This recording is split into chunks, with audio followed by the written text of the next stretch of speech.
Maha, elle est candidate à la maîtrise professionnelle en sciences de l'eau et de l'environnement, option changement climatique. Donc, c'est un programme en bidiplomation avec l'Institut supérieur des hautes études en développement durable du Maroc et de l'Institut national de la recherche scientifique. Elle est détentrice aussi d'une licence en psychologie clinique de l'Université Mohamed V. Et ce bagage académique est accompagné d'un stage au sein de l'Agence du bassin hydraulique au Maroc, où elle s'est focalisée sur la gestion des ressources en eau et le domaine public hydraulique. Et ça me fait particulièrement plaisir de vous la présenter parce que Maha commence une maîtrise de recherche avec moi cette année pour pousser un peu plus loin ces notions. Donc, Maha, tu peux venir présenter sur la scène. Encouragez-la, c'est sa première présentation. Ça, c'est pour avancer. Ça, c'est un laser au besoin. Puis le micro ici, il faut que tu restes à 30 cm. Sinon je ne plus. OK. Ça marche, le micro? Peut-être un peu plus OK. proche. C'est bon? Oui, je pense que c'est bon. Donc, merci Louise pour la belle présentation et merci à vous d'être présent aujourd'hui avec nous. Comme Louise avait dit, mon travail, ça va être principalement, c'est l'élaboration d'une fiche technique sur l'entretien des phytotechnologies. Le travail a été bien sûr assisté par plusieurs personnes, dont Olivier Boucher-Carrier, Maxime Fortin-Faubert, Maxime Tisserand, Sophie Duchesne et bien sûr Louise Enoltiti.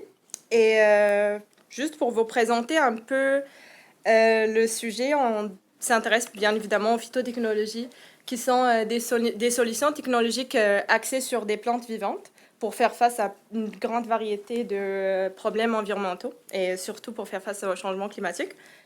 Et la mise en place et l'entretien de ces technologies vertes est vraiment très complexe et nécessite une attention très, très particulière.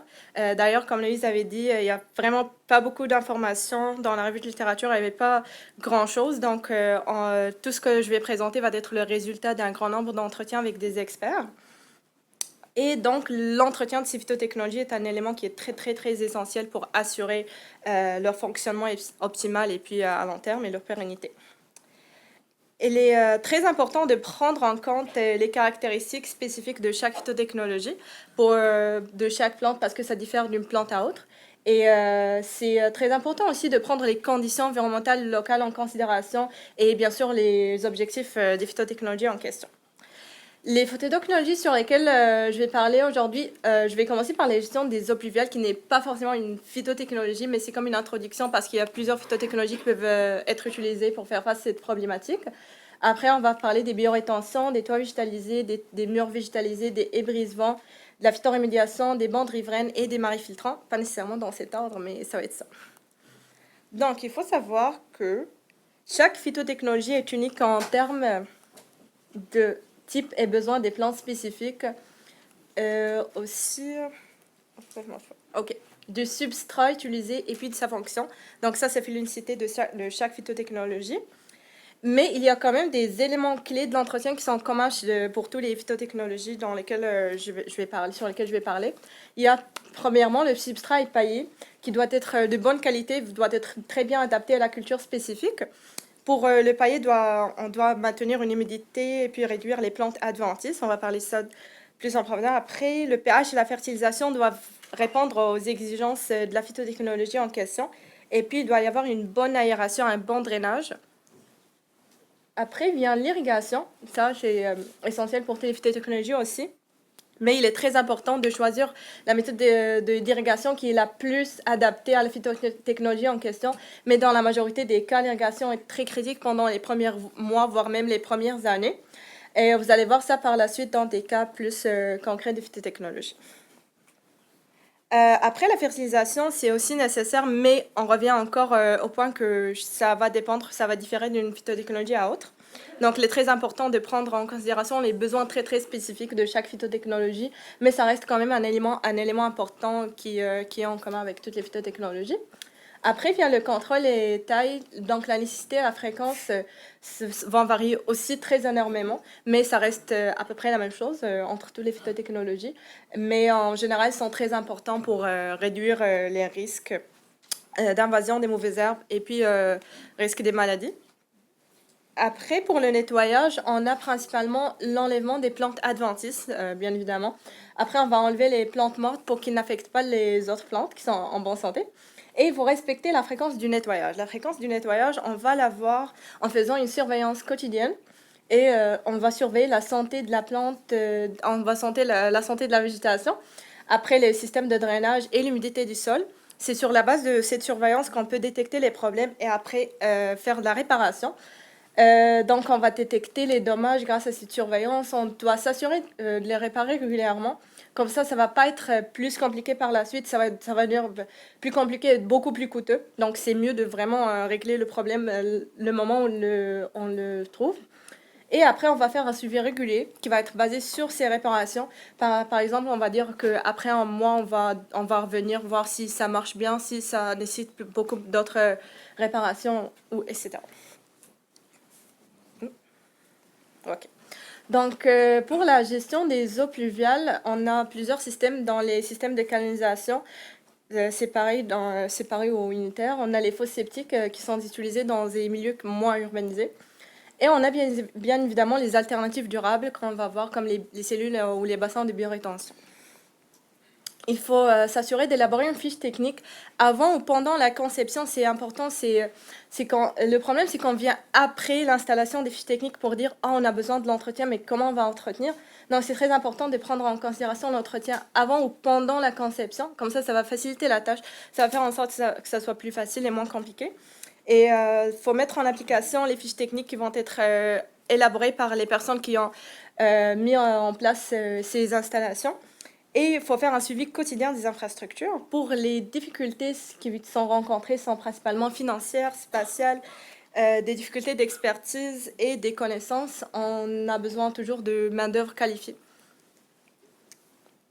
Pour les bandes riveraines, il faut toujours respecter les périodes nécessaires pour l'entretien.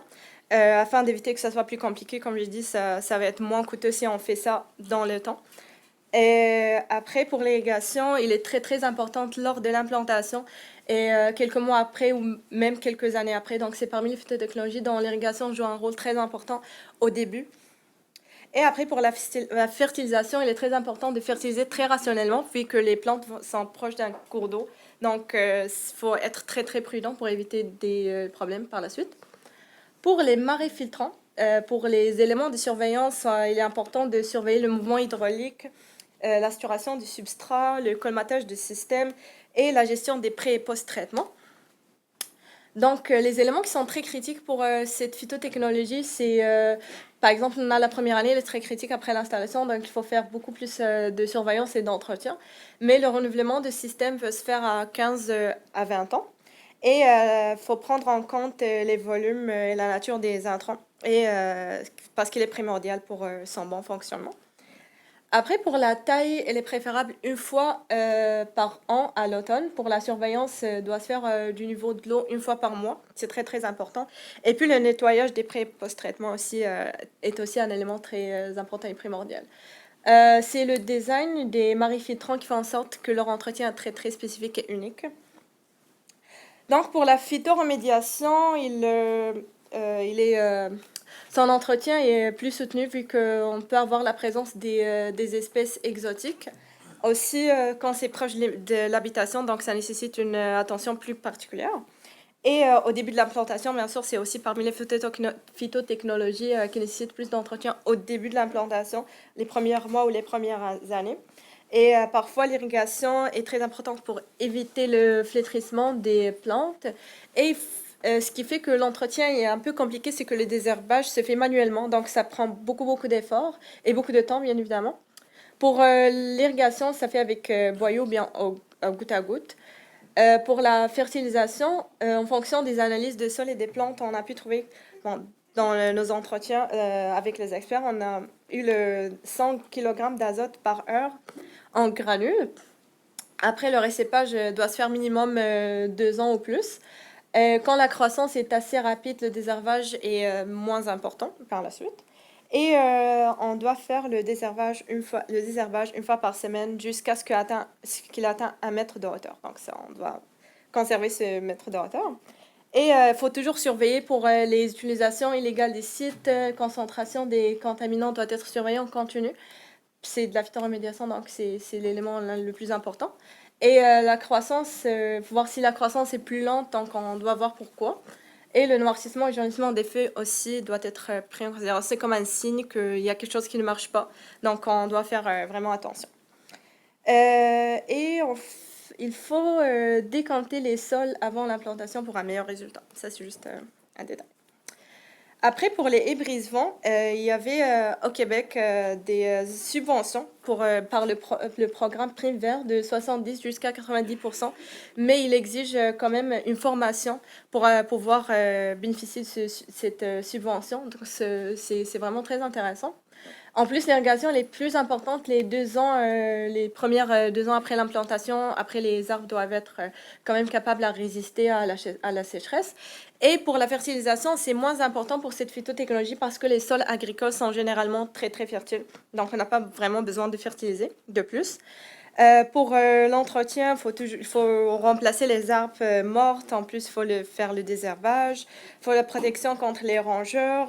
Et ici, au Québec, il y a la protection contre les cerfs de Virginie, la lutte contre les pathogènes. Et il faut aussi rénover les brisements naturels qui sont matures. On va les rénover pour que ça marche.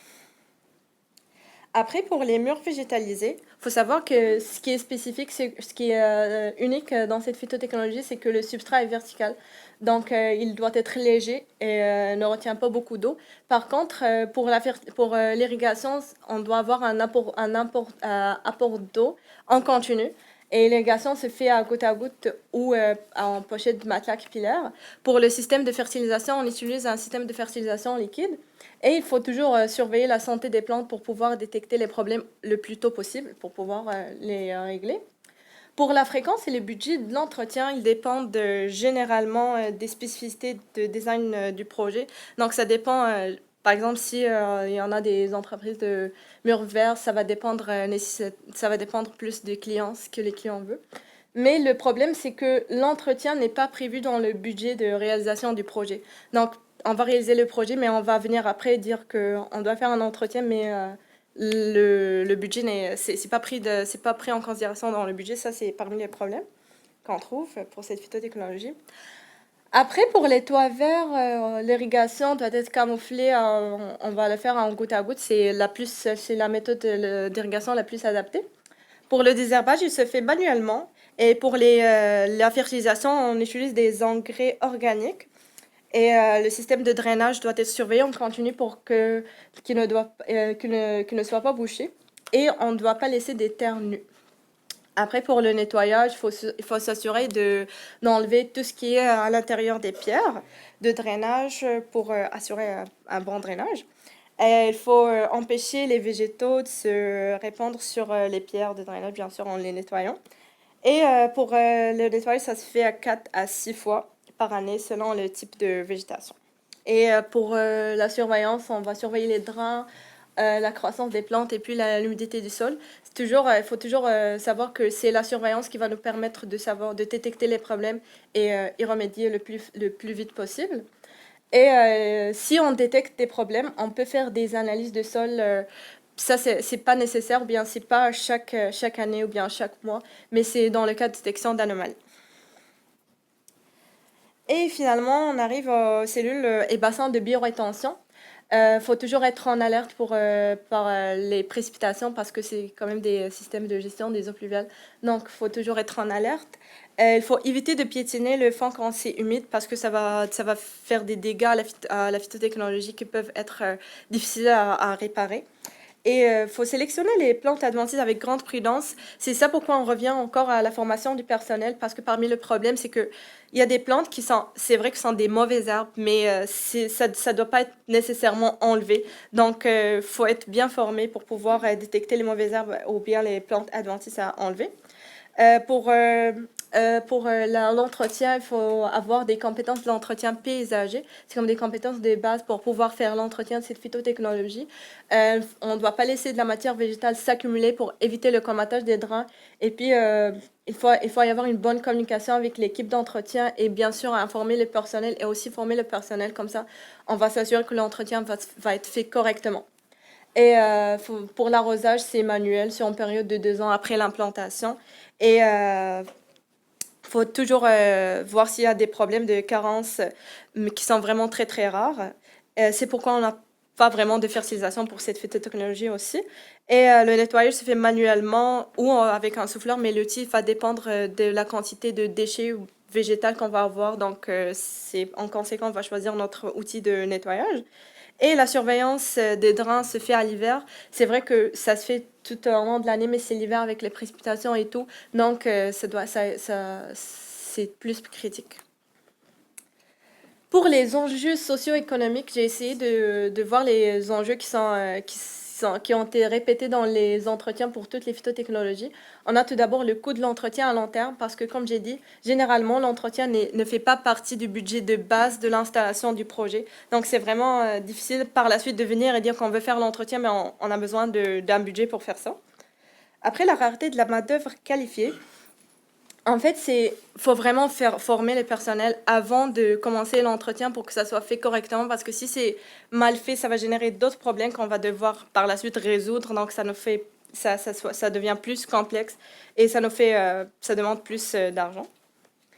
Après, il y a des difficultés des subventions par l'État. C'est vrai qu'on a vu qu'il y avait des subventions, mais on veut voir ça, genre, pour toutes les phytotechnologies, ça va être plus facile de maintenir les phytotechnologies en question. Donc, en guise de conclusion, j'ai essayé d'un peu de collecter l'information que j'ai pas pu trouver ailleurs, donc par le biais de ces entretiens. Et j'ai essayé de la résumer dans cette courte présentation. Et merci beaucoup pour votre attention.